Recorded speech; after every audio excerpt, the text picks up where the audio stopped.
আজকে বানিয়ে দেখাবো সবথেকে সহজ চিকেন তেহারি, তাও আবার রাইস কুকারে। তো চলুন শুরু করা যাক। রাইস কুকারের পাত্রে প্রথমেই তেল ঢেলে গরম মশলাগুলো দিয়ে নিব। তারপরে পেঁয়াজটা একটু বাদামি হওয়া পর্যন্ত আমরা ওয়েট করব। এরপরে মাংসগুলো দিয়ে ভালো করে নেড়েচেড়ে আলুও দিয়ে দিব। তারপরে লবণ স্বাদ মতো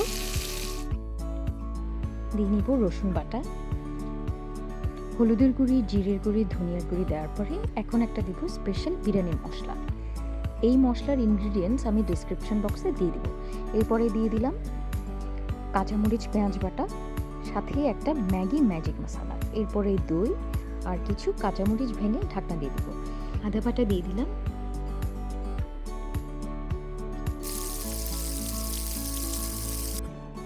এখন মাংস আর আলু মোটামুটি সিদ্ধ হয়ে আসলেই দিয়ে দিব চিনি গুঁড়া, চাল, ভালো করে মিক্স করে দিয়ে দিব পরিমাণ মতো পানি এবং 1 কাপ দুধ।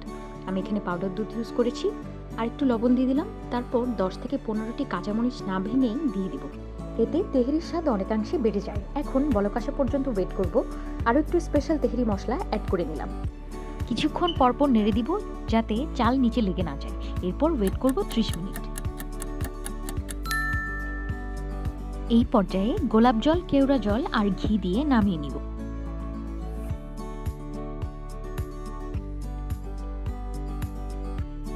গরম গরম চিকেন তেহারি একদম রেডি।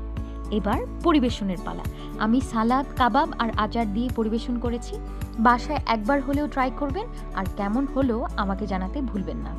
রেসিপি নিয়ে কোনো প্রশ্ন থাকলে আমাকে কমেন্ট বক্সে জিজ্ঞেস করতে পারেন, আমি উত্তর দেওয়ার চেষ্টা করব। আজ এই পর্যন্তই। আল্লাহ হাফিজ।